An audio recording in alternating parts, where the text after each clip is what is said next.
Hello, today we're going to start a new series on quantum mechanics concepts, and we're going to start with Dirac notation and its simple application to polarization of photons.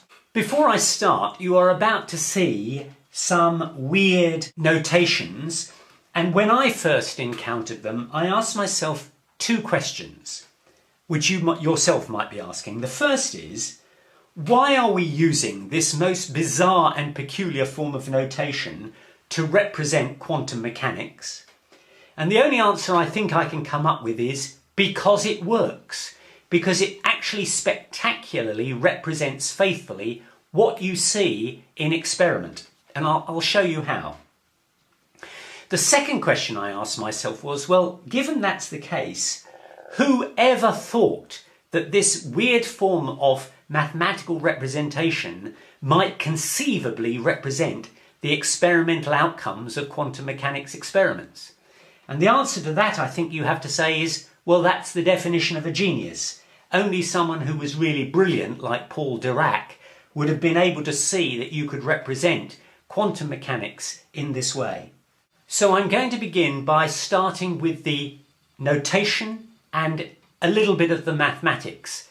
For quite a while we're not going to do any physics at all. We're, as it were, just going to get our chess pieces out so that we understand what the notation is in mathematical terms, and then we will consider how that is reflected in understanding the physics. So notation and maths first. There is a thing called a ket vector. It is denoted in that way. That is called a ket. There is an associated vector where you'll notice the brackets are the other way round, and that is called a bra vector. I'm afraid Dirac wasn't very creative. The reason he had a bra and a ket is if you put the two together, you get bracket. Not very inventive. The ket vector, which we represent, as I've said, by A, can also be represented as a column of numbers. A1, A2, A3, all the way down to AN, where N is the number of dimensions you might be considering. All this will become clear when we look at the physics. But in terms of pure notation, in terms of pure mathematics, it's a series of numbers which can be complex numbers. I'll explain what I mean by that in just a moment. On the other hand, a bra vector, which you remember is the other way round, is represented in almost the same way, except that it is a row rather than a column.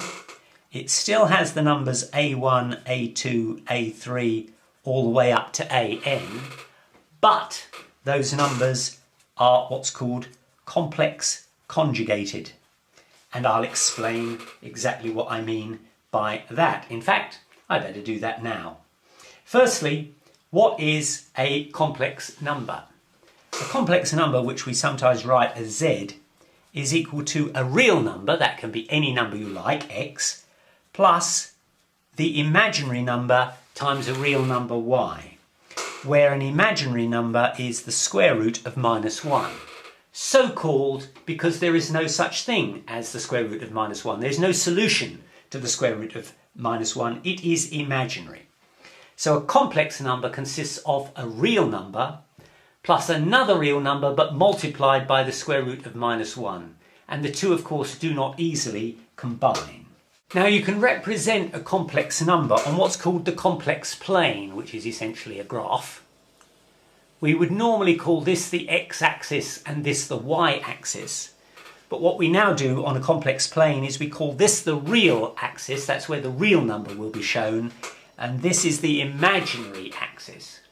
So if we have a vector that is x plus iy, that means that we show x, which is the real number on the real plane, or the real axis, and we show y, which is the value of the imaginary number on the imaginary axis, and that means that the actual vector itself, z, will equal x plus iy. That's the way we represent it.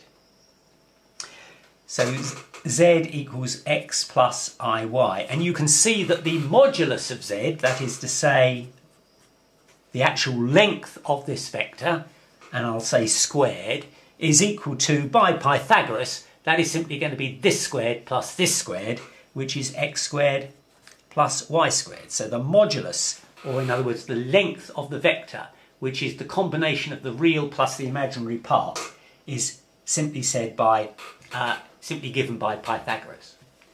Now I mentioned a thing called a complex conjugate, which we denoted by putting an asterisk above the number. That means the complex conjugate of z.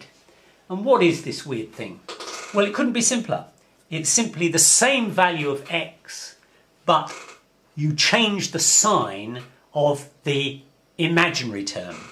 So if z is x plus iy, the complex conjugate is x minus iy. And you can, I think, fairly easily see that the complex conjugate of the complex conjugate, if you do it twice, that will be you change the sign again and you get back to where you started. So the complex conjugate of a complex conjugate is the number you started with. And I can represent this complex conjugate also on the complex plane. X remains the same, so the x dimension will be the same, but the imaginary term has changed signs. So now we are going to be at minus y, and consequently the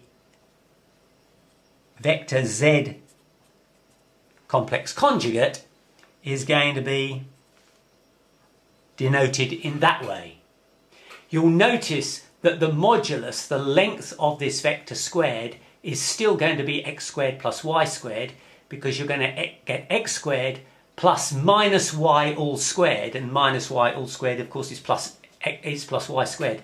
So the modulus of z and the modulus of z star, or the complex conjugate of z, is always going to be x squared plus y squared. But I want to draw your attention to something rather interesting, which is that if you multiply z by its complex conjugate, you're going to get x plus iy multiplied by its complex conjugate x minus iy. And what you're going to get there is x squared. The plus iyx will cancel the minus iyx. And so you're now just going to be left with iy times minus iy, which is minus I squared y squared. But I squared is minus 1. So minus I squared is plus 1, and that will give you plus y squared. The complex number times its complex conjugate gives you the same result as the modulus of that number squared. The modulus of z squared was x squared plus y squared from Pythagoras, but you get the same result if you multiply the number by its complex conjugate. And that will be important when we get to some of the physics of quantum mechanics. I hope you will see that if z is just a real number, e.g. 2, then z star also equals 2, because you only change the imaginary term. You change the sign of the imaginary term. If you don't have an imaginary term, there's no sign to change. So the complex conjugate of a real number is just the real number. Now we need to consider what happens if we add these vectors. So let's say we've got a vector, this is a ket vector A plus a ket vector B. That's going to produce a ket vector C. And the way it works quite simply, I'm going to use 3 dimensions to save a bit of time. So we're going to have A1, A2, A3 plus B1, B2, B3. What is that going to produce? Well, it couldn't be easier. It's going to be another ket vector, and you simply add the dimensions. So A1 plus B1 becomes the first term in the ket vector. A2 plus B2 becomes the second term, and A3 plus B3 becomes the third term. So this is one whole number because you've added these two together, so you get another ket vector with 3 dimensions. The important thing about all of this that you'll notice is that you must always use the same number of dimensions. It's no use adding a three-dimensional ket vector to a two-dimensional ket vector. That is not going to work. You always have to work in the same number of dimensions. I happen to choose 3 for illustration purposes. Now for very basic multiplication, let's say that we're going to take a number, which could be a complex number, multiplied by the ket vector A. We're going to see that that will produce another ket vector, and that of course is simply going to be alpha times, well, A, again I can represent in 3 dimensions, A1, A2, A3, and that couldn't be easier. You simply multiply alpha on each of these terms to give you a new ket vector, which is alpha A1, alpha A2, alpha A3. So whatever that number, whether it's a real number or complex number, you simply multiply each of the individual terms by that number, and that gets you the new ket vector C.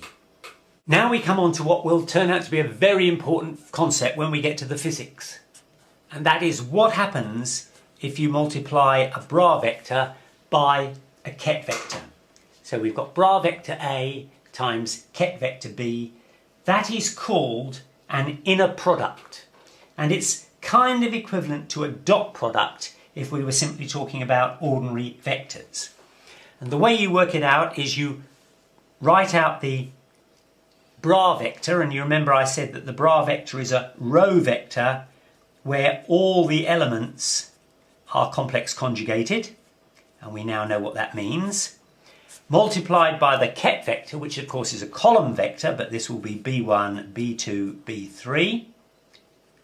And what that produces is not a vector, just a number. And the number is produced by taking the first element in each case and multiplying together, then adding the multiple or the product of the second elements, and then add the product of the third elements. I'll say that again. It's the product of the first elements plus the product of the second elements plus the product of the third elements. So that will be A1 star times B1 plus A2 star times B2 plus A3 star times B3. That just becomes one number. It's a complex number, but it is just a number. It is not any longer a vector. Now suppose I had asked us to do BA instead of AB. I think you will see that through kind of similarity, what you will get here is B1 star A1 plus B2 star A2 plus B3 star A3, because these will just be reversed. If I now take BA and I complex conjugate it, I will get B1, because the complex conjugate of a complex conjugate gets you back to where you started, times A1 star plus B2 times A2 star plus B3 times A3 star. But that is the same as that, because the order of the numbers doesn't matter. And so we've just shown that AB is equal to BA complex conjugated. Now I must introduce you to a matrix. We're still doing the maths here. We haven't got on to any physics yet. I'm going to introduce you to a matrix. It's a square matrix. It can have any dimensions, but I'm going to choose 3 dimensions simply to make life easier. And a matrix you write with curly brackets, and it will have a row and a column. The rows M11, M12, M13. The second row M21, M22, M23. And the third row M31, M32, M33. And you'll notice that essentially I've got I rows and J columns, and each element can be written as Mij. So if you take this element here, it's the second row, first column, so it's Mij, M21. take this element here, it's the third row, it's the second column, M32. That's the way you actually identify the elements of the matrix. Each of those elements, each one of these values, can be a complex number, and we know what that is. Now, I can create a complex conjugate of that matrix, which we call M star, and guess how I do it? You're absolutely right. We simply take the complex conjugate of each element in the matrix. So I've now got to write out each element, but for each one I simply put a star, meaning that each element of the matrix has been complex conjugated. We know what that means. It means that the imaginary term changes sign. So here is the matrix, here is the complex conjugate of the same matrix. In other words, Mij has become Mij star. And just to remind you again what that means, that if the complex number is x plus iy, then the complex conjugate becomes x minus iy. Now I'm going to introduce you to the transpose of the matrix. All you do here is you interchange rows and columns. The diagonals stay the same, but the matrix essentially flips over. So the rows become columns and the columns become rows. So MT now becomes M11, M21, M31, as opposed to, you'll notice it was M11, M12, M13. It's now the other way round.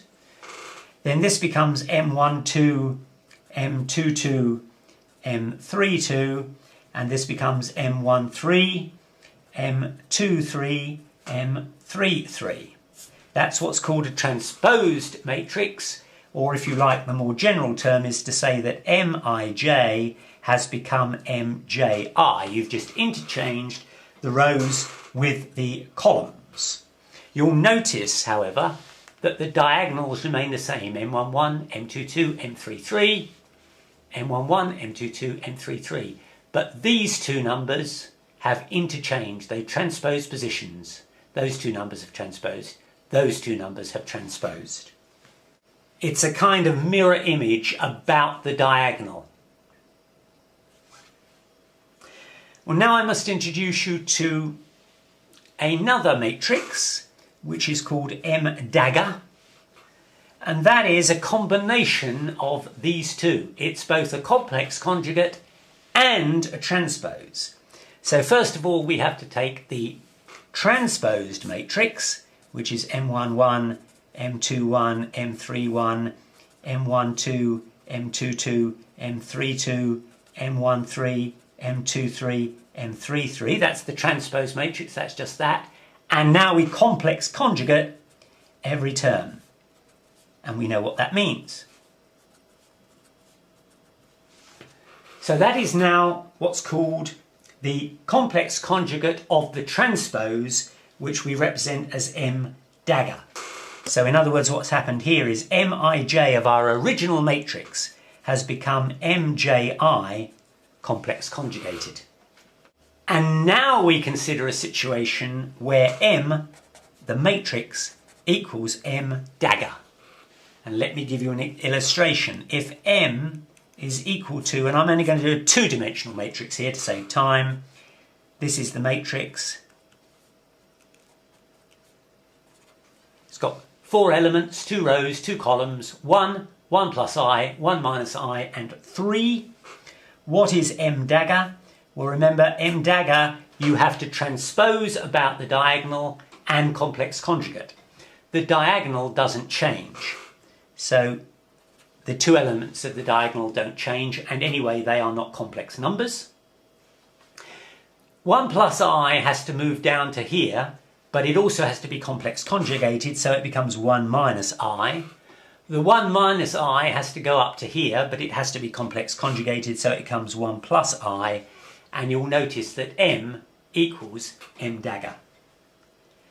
When that happens, the matrix is called Hermitian.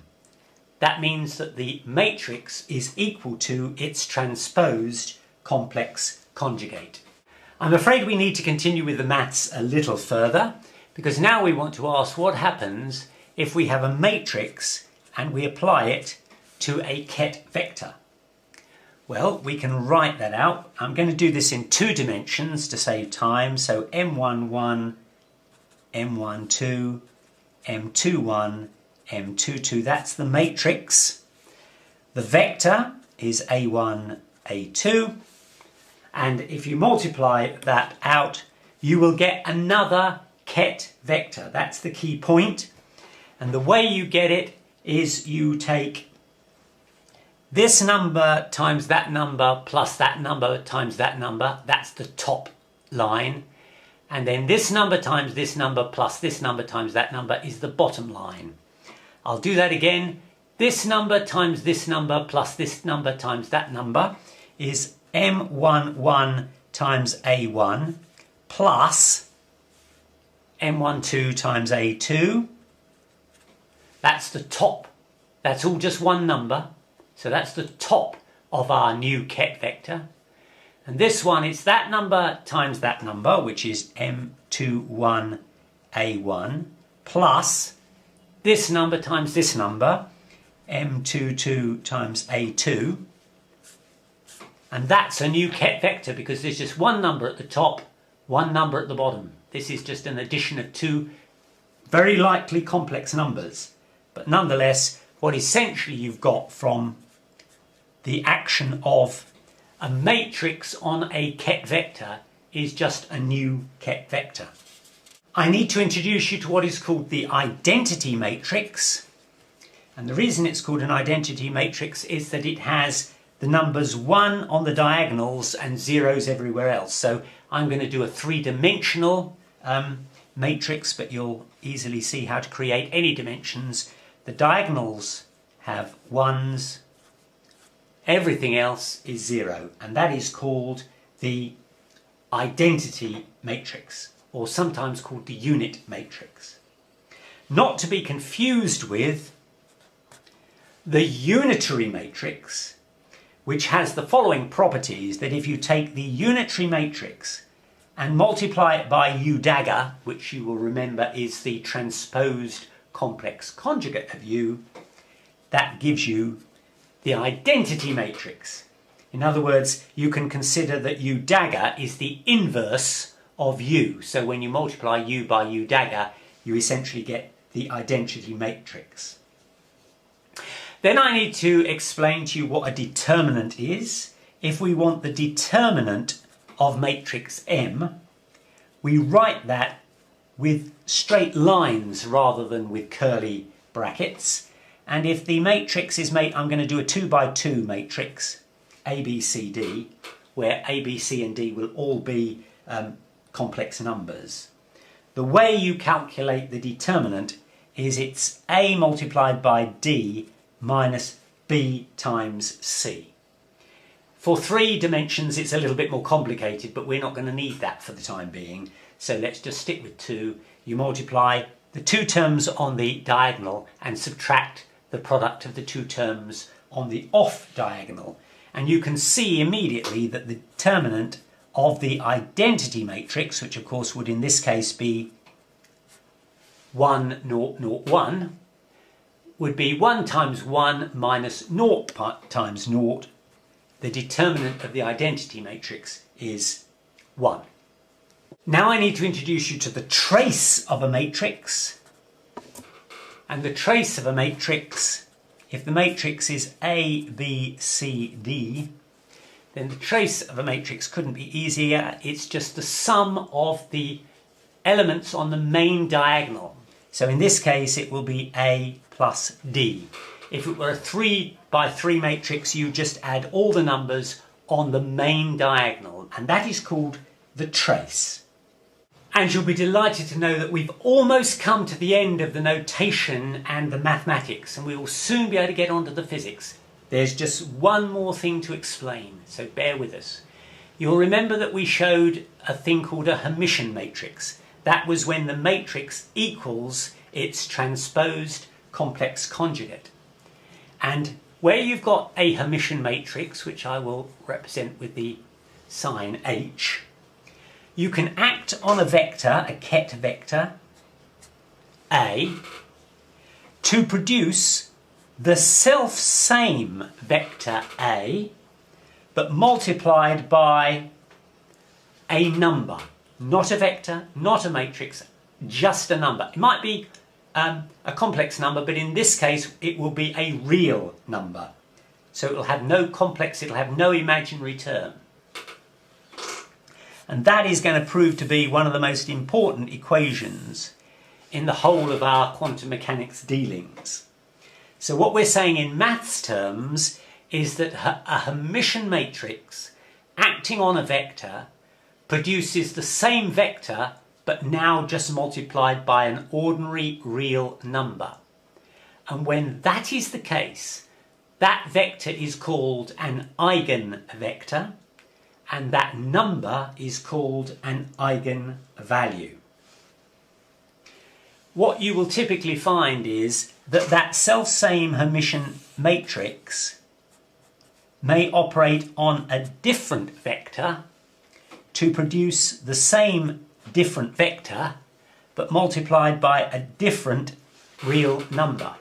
And what you will say is that for each Hermitian matrix they will have two separate eigenvectors, each of which will give rise to a separate eigenvalue. That's the maths. Now we can move on to the physics. And what the physics says is that the Hermitian matrix represents a measurable or an observable, something that you're going to actually measure.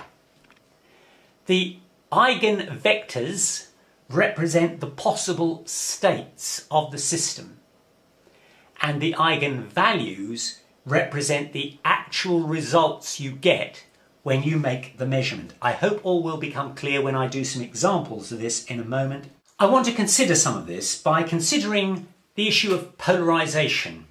Now, we covered that in one of the videos in the series on electromagnetic radiation. And amongst other things, we said that if you take unpolarized light and you send it through a polarizer which will polarize vertically, that's how I will represent a polarizer that will polarize vertically. You send unpolarized light through this polarizer. When it comes out the other side, it will be vertically polarized.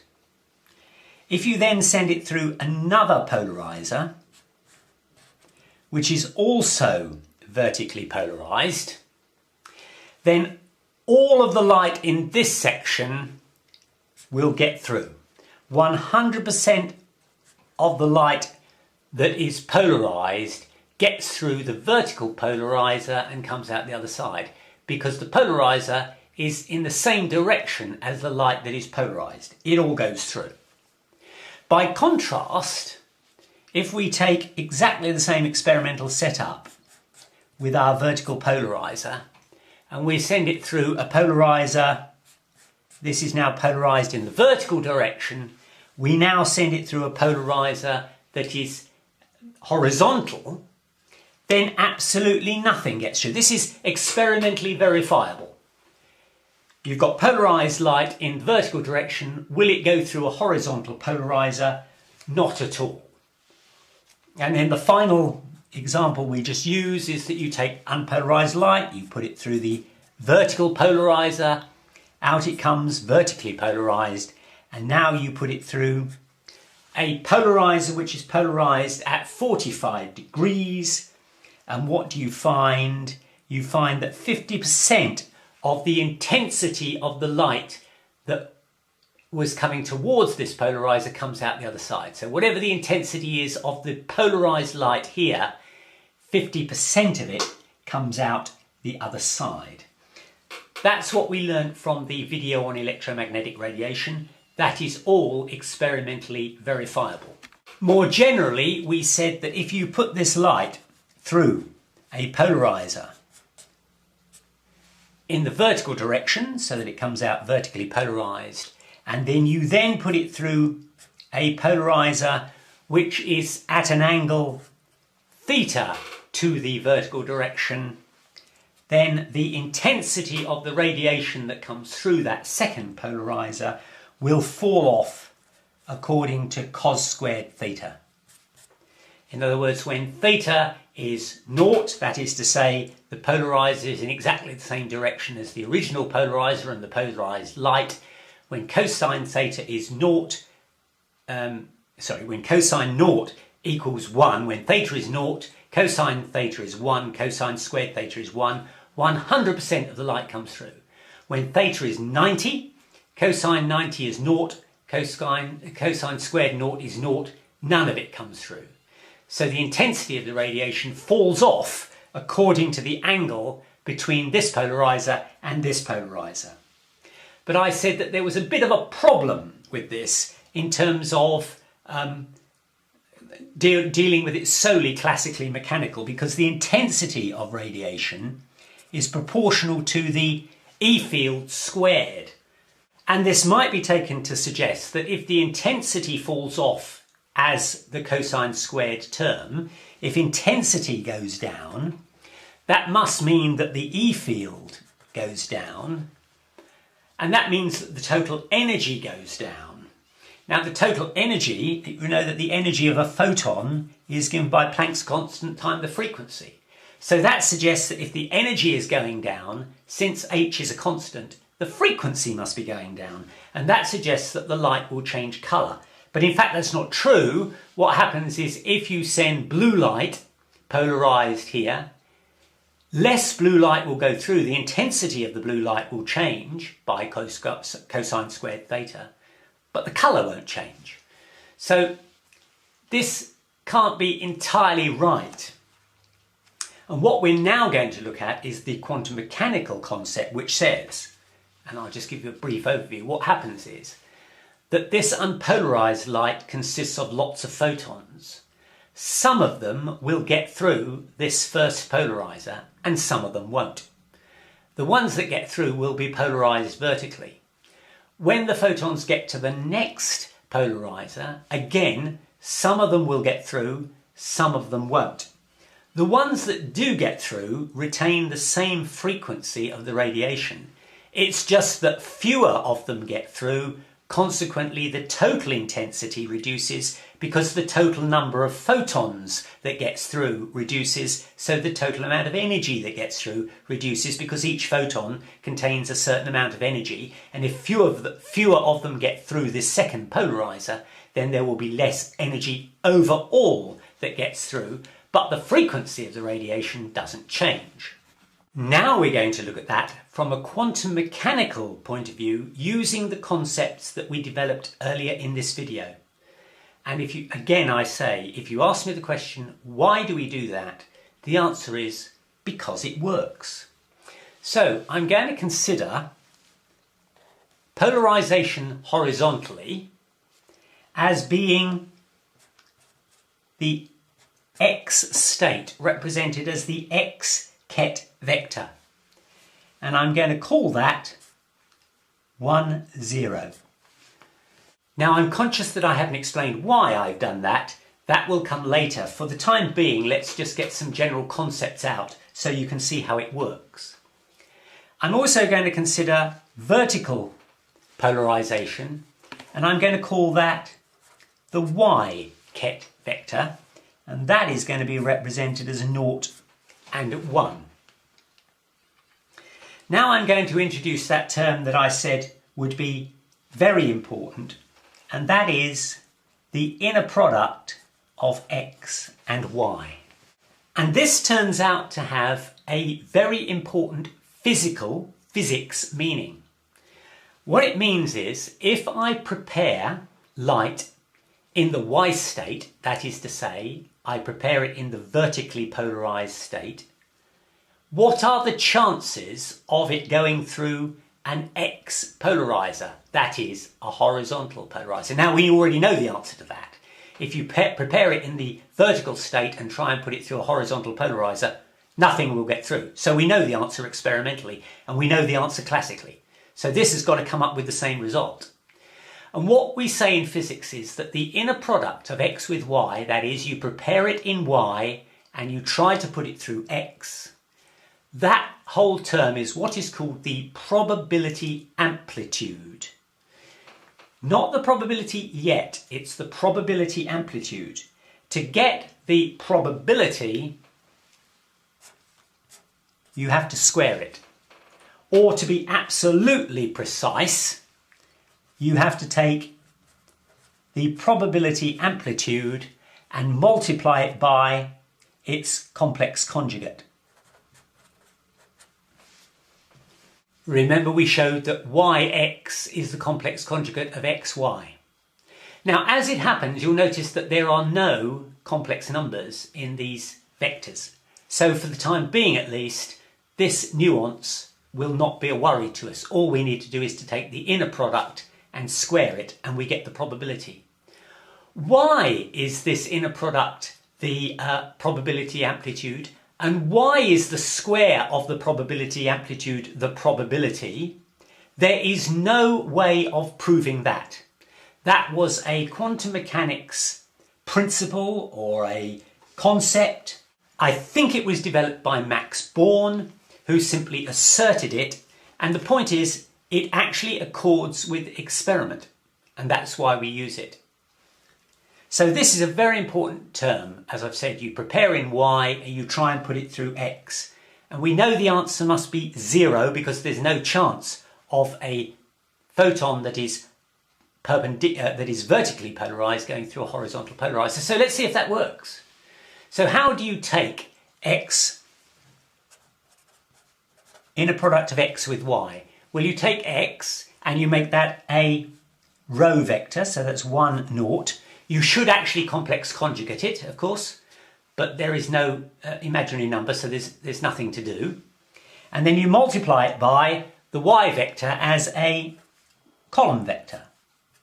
And you know what the rule is? It's that times that plus that times that.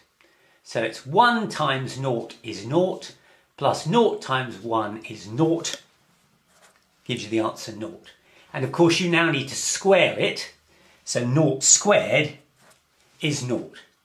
So the probability of a photon prepared in the y axis, which is the vertical axis, going through a horizontal polarizer is 0. So far it works. Well, let's do a few more tests. Suppose you prepare it in the x frame and you send it through an x polarizer. That is to say,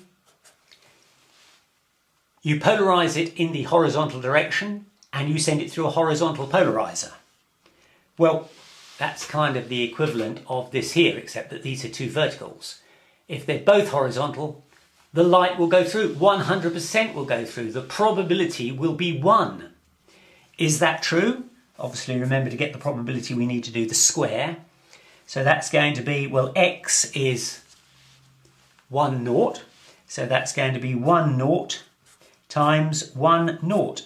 This should be complex conjugated. I will keep saying this, but there's nothing to do a complex conjugate because there's no complex number. So now you get 1 times 1, which is 1, plus 0 times 0, which is 0. 1 plus 0 equals 1. 1 squared is 1. And so we've shown that if you prepare in the x or the horizontal polarization and you try and put it through a horizontal polarizer, 100% will go through. Well, let's, for completeness, just check that the other one works. If you prepare it vertically and try and get it through a vertical polarizer, what's the probability of it going through? Well, we know the answer. That's 100%. Will it work? Well, what is the y? Is 0, 1. So this is going to be 0, 1, which I'll say again should be complex conjugated, but there's nothing to do, times 0, 1. 0 times 0 is 0. Plus 1 times 1 is 1. That gives you 1. 1 squared equals 1. 100% of photons prepared in the y frame, which is the vertical polarization, will go through a vertical polarizer. And if we look again at this equation where we did the inner product of x with y and we got 0, that is no chance of anything in the y, that is the vertical polarization going through a horizontal polarizer. What we are saying, if you get a result 0, you can say that x and y are what is called orthogonal. That is to say, they are completely inconsistent. If it's in y, it definitely won't go through x. If it's in X, it definitely won't go through Y. Now I want to remind you about another equation that we developed that I said would prove to be very important, and that was a Hermitian matrix acting on a vector A gives exactly the same vector A multiplied by a real number, where that number is not a matrix, it's not a vector, it's just a number.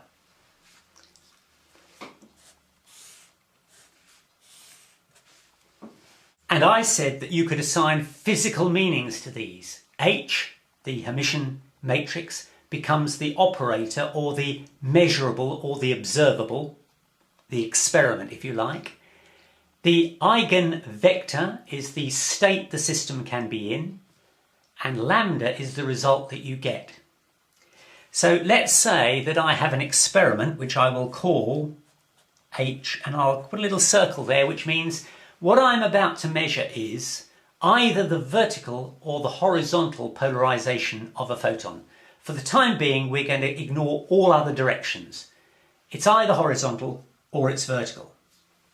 And I'm going to act on the X eigenvector. And you remember that X was the horizontal polarization, and we represented it, I'll just put it over here, we represented that as 1, 0. I didn't tell you why, that will come later. Now what I am asserting is that if you've got a Hermitian matrix acting on a vector, you will get the same vector multiplied by a number. So we expect to get a number multiplied by X. And the question is, do we do so? Well, I will need to tell you what this matrix is. Again, I'm going to tell you, I'm not going to derive it, but we will illustrate a derivation of it later on. For the time being, I'm just going to tell you that we can represent this Hermitian matrix, which is the operator or the measurable, as it's a 2 by 2 matrix, and it couldn't be simpler. Well, I suppose it could, but not by much. That is the Hermitian matrix, which is the vertical or horizontal measurement. So what I've got to do is to apply this to the X eigenvector and see if I get the same eigenvector with a number in front of it. Well, let's see. So we've got 1, 0, 0, minus 1. That is the Hermitian matrix, the operator, acting on X. And X is 1, 0. And now you've got to remember your matrix times vector multiplication rules. It's 1 times 1 plus 0 times 0 is the top number. Well, 1 times 1 plus 0 times 0 is 1. And then for the bottom number, it's 0 times 1 plus minus 1 times 0. Well, 0 times 1 is 0. Minus 1 times 0 is 0. That's 0. That vector and that vector are exactly the same, which is what we expected to get here. What is the number in front? It is simply plus 1. It is a number, it is a real number, it is simply plus 1. So we've taken this general term here, where we've got eigenvectors and eigenvalues, and we've shown that if we use this operator, which is the measurable, and we apply it to the X eigenvector, which is represented like this is the horizontal state, you get plus 1 times the original state. Now let's see what happens if we apply it. This is the self-same operator, so we're still going to use this matrix, but we're now going to apply it to the Y vector, and we should get lambda, a different lambda of course now, times the Y state. Or do we? Well, here we go again. H, the Hermitian matrix, is once again 1, 0, 0, minus 1. But this time, Y, you may remember, is 0, 1. That's what I gave you. That's the vertical, that's the state representation of the vertically polarized photon. Well, what does that give us? Again, it's going to give us a vector. You take 1 times 0 plus 0 times 1. Well, that's 0. And then you take 0 times 0 plus minus 1 times 1. That's minus 1. And that is not equal to that. But I can quickly make it equal to that. I just put -1 in front, and then I convert that to +1. And then -1 times 0 is 0, -1 times 1 is -1. So effectively I've now got exactly the same eigenvectors here, but the number in front is now -1. So I've got a situation that when I apply this matrix, this measurable, this experiment, onto the x eigenvector, which is the horizontal, I get an eigenvalue of +1. When I apply the same observable onto the y eigenvector, I get the same eigenvector back, but with an eigenvalue of -1. So if you like, h is the observable, and the only observable is this photon, or is this beam of light polarized vertically, or is it polarized horizontally? The states for horizontal and vertical polarization are given like this, and the result of the experiment, is it horizontal or is it vertical, are given by the eigenvalues +1 or -1. Now you could look at it like this. You could have an experiment, a sort of a kit, a piece of kit. We don't know what's inside that piece of kit, but it tests to see whether light is vertically or horizontally polarized. I mean, the best way of doing it, of course, is simply to have a vertical polarizer.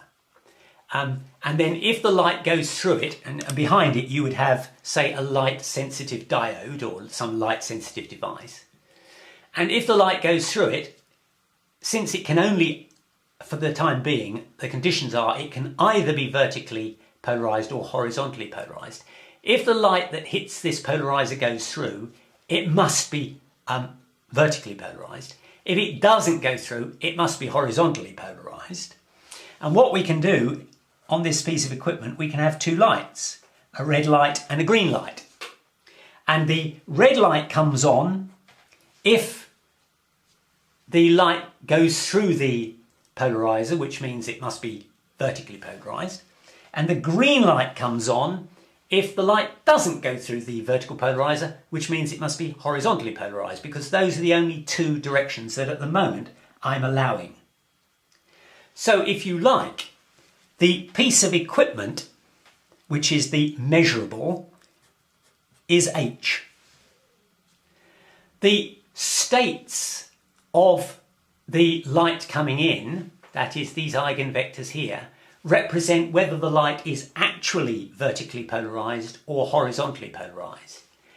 And the eigenvalues, which are +1 or -1, are really just, does the red light come on or does the green light come on?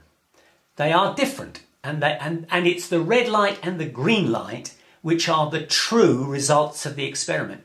You cannot measure H. You cannot directly measure the state. The only thing you can do is to look at the result. Did the red light come on? Did the green light come on? And they are represented by the eigenvalues. And I've prepared this little chart here, which I shall flash up from time to time to remind us of where we're coming from. This is the basic equation. The Hermitian acting on an eigenvector produces a number multiplied by the same eigenvector. Above this, I've written down what the mathematics says. You've got a Hermitian matrix acting on an eigenvector. It produces the same eigenvector and a real eigenvalue. Below, I've put what that means in the physics. In the physics, H represents the observable or the measurable, the experiment. A represents the possible state of the system. There will always be two or more, otherwise the thing becomes trivial. In the example I've just given you, there were two, vertical or horizontal. That will produce the same state but multiplied by a number, and that number will change depending on whether the system is vertically or horizontally polarized. And indeed, that number is represented by the experiment as whether the red light or the green light comes on. So this representation of quantum mechanics has worked so far, but we've got a lot further to go. So now let's do a little bit more of a test. This time I'm going to take unpolarized light and send it through a vertical polarizer. So of course it will come out vertically polarized, there's no question about that. And now I'm going to send it through a second polarizer, which is at the 45-degree angle, and it's the forward slash 45-degree angle. And the question is, what will come out the other side? Well, classical mechanics already tells us this. Whatever the intensity is of the light that is in the vertically polarized state here, it will be half of that that comes through. The more general case, as we showed, was it's cos squared theta. In this case, theta is 45 degrees. The cosine of 45 degrees is 1 over root 2. Cos squared theta is 1 over root 2 squared, which is a half. So classically, we already know the answer.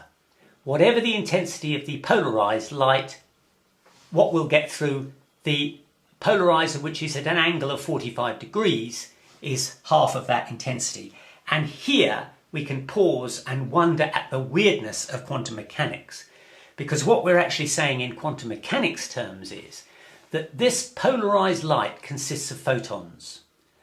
If this is monochromatic light, that is, it's all the same color, say red light, all those photons will have the same energy, because we know that the energy of a photon is h times the frequency, and if the frequency is common because it's the same color, red, then all the photons have the same frequency. All the photons are polarized vertically, so all those photons are absolutely identical. And here's the weirdness of quantum mechanics. When they get to this polarizer, half of them will go through and half of them won't. And there's absolutely no way of telling which half will and which half won't. You can only say that there's a probability that any photon arriving at that polarizer has a 50% chance of getting through. 50% of them will, 50% of them won't. And the only thing you can say about that is that that is weird. But having accepted that it's weird, we now need to work out what the representation of a forward slash 45 degree state is. We've already said that we've got the x state, which is the, remember, horizontal state, and we said we have a y state, which is the vertical state. So you might think that we can represent the state, which I'll put like this, the ket vector of the 45 degree forward slash state. You might think that you could represent that as simply a combination of the x state and the y state, because of course it's got a bit of both. It's got an upward, it's got a vertical dimension and it's got a horizontal dimension. So it could be just the combination of the two. But I will show you that that is not going to quite work. It's not far short, but it's not going to work. Why is it not going to work? Well, let's just work out what that would mean. Well, the x component, remember, was 1, 0, and the y component was 0, 1. And I told you how to add vectors. You just add the two top numbers and the two bottom numbers. So that would give you a representation of 1, 1. Nothing wrong with that, you might say. But I now ask the question, what is the probability if I prepare my photon in the 45 degree angle polarization? What is the probability of it going through a 45 degree angle polarizer? And we all know the answer to that. It must be 100%. If you prepare it polarized in that direction, it will go through, certainly, a polarizer polarized in that direction. So, and remember, that's the probability amplitude. To get the probability, we have to take the square. So, let's see what that amounts to. Remember, we've just assumed, as it turns out it'll be wrong, but we've assumed that the forward slash state can be represented as a 1, 1 vector. Well, to do the inner product, we have to do 1, 1 multiplied by 1, 1. That's 1 times 1 plus 1 times 1 is 2, but we have to square it, and that gives us 4. So there's a 400% chance that a photon produced in the 45 degree forward slash direction will go through a forward slash polarizer. You cannot have a 400% chance. It can only be a 100% chance. So we have to do what's called normalize. We have to adjust this so that when we do this calculation here, we get 1 instead of 4. And the trick is that you simply make the forward slash state equal to x divided by the square root of 2 plus y divided by the square root of 2. And if you use x and y divided by root 2 in each case, then this will become 1 over root 2 naught, this will become naught and 1 over root 2, and when you put that into this equation you will get the number 1. It's called normalizing. It just ensures that whenever you do the inner product of identical vectors you get 1 and not the absurd answer 4.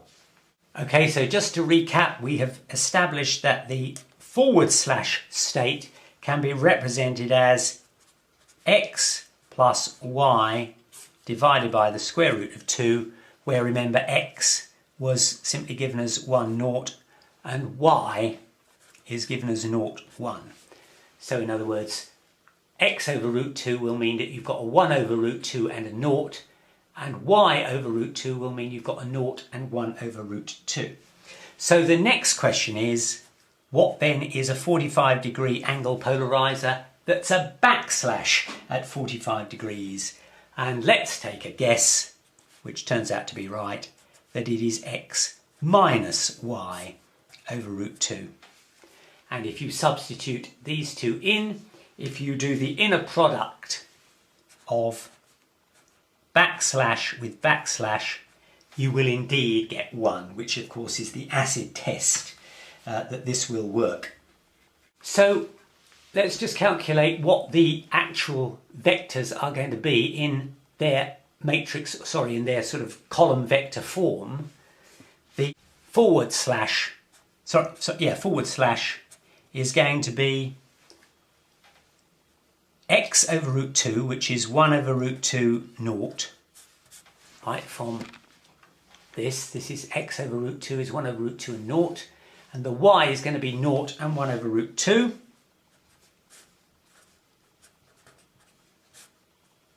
And remember, the addition is you just add the two top numbers and you add the two bottom numbers, so that's going to give you 1 over root 2 and 1 over root 2. So the vector representation for a forward slash is 1 over root 2 and 1 over root 2. If you want the backslash, well, we've already shown what that is. It's x minus y over root 2. X is going to be 1 over root 2 and naught, minus now naught 1 over root 2. So that's going to be 1 over root 2 minus naught is 1 over root 2. Naught minus 1 over root 2 is minus 1 over root 2. So the column vector representation of the backslash at 45 degrees is 1 over root 2 and minus 1 over root 2. So now we better do the acid test and see if quantum mechanics is going to succeed. What is the probability if I prepare the photon in the forward slash state? What is the probability that it will go through a polarizer in the backslash state? Now those two polarizers are at 90 degrees. So we know the answer. Nothing will go through. Consequently, the probability amplitude, which is this, and the probability itself, which will be the square of this, must be 0. That's what we've got to hope for. Okay, let's see if it is. What is the backslash? Well, the backslash is this term here, and we put it as a column vector. 1 over root 2 minus 1 over root 2. It should be, I'll keep saying this, it should be complex conjugated, but there's no I terms, so there's no imaginary terms to complex conjugate. Forget about that. Multiplied by, or taking the inner product with the forward slash, which is this one. 1 over root 2, 1 over root 2. And how do we calculate that? We take that times that plus that times that. Well, 1 over root 2 times 1 over root 2 is a half. minus 1 over root 2 times 1 over root 2 is minus a half. That equals 0. And of course we have to square it. It still equals 0. Quantum mechanics is still working. The probability of preparing a photon in a forward slash position at 45 degrees and getting it through a backslash at 45 degrees polarizer remains at 0, which is what we'd expect. And we've already shown that if you prepare it in a forward slash and you try and put it through a forward slash, it will be 100% of the time. Okay, so let's see if we can test it a little bit further.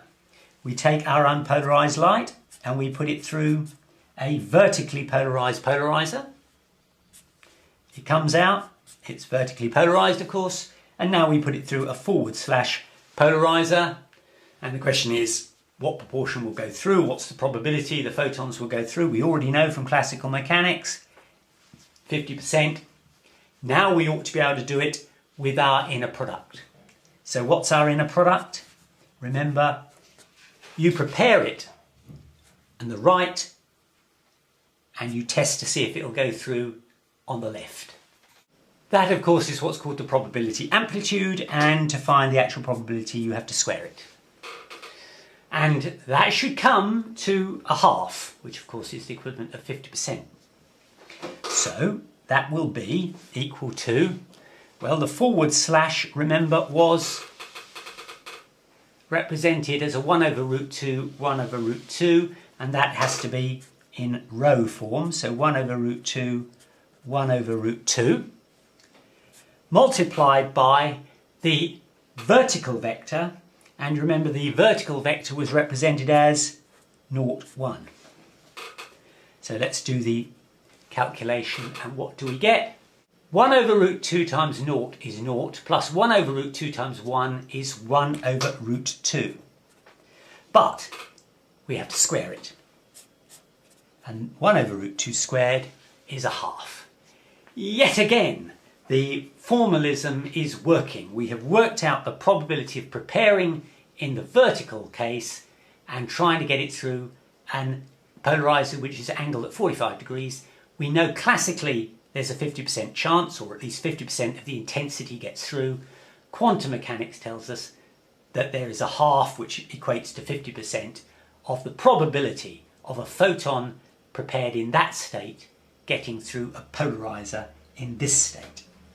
Now I need to tell you the Hamiltonian for the two types of forward slash backslash. Those are the two options now, and the Hamiltonian is given, I'll give it to you, I'll have to show you why in a future video, is actually 0, 1, 1, 0.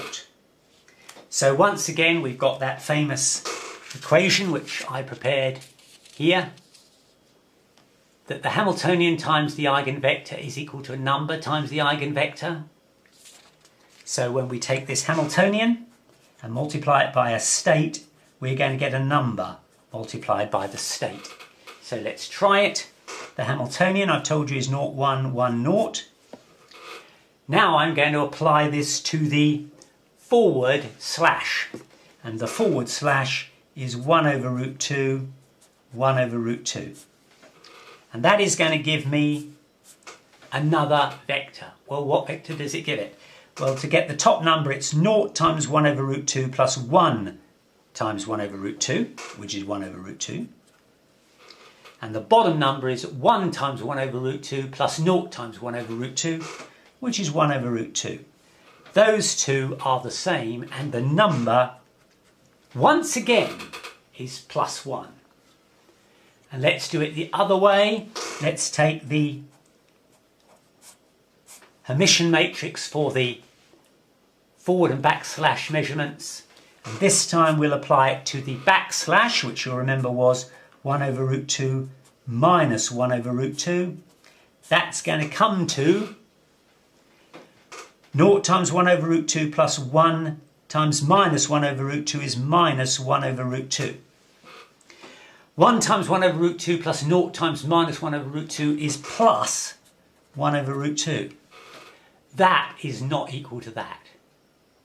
But I can very easily make it equal to that simply by putting a minus 1 in front and then multiplying this by minus, so the minus becomes a plus, and this by minus, and now you've got that that is the same as that, but the eigenvalue is -1.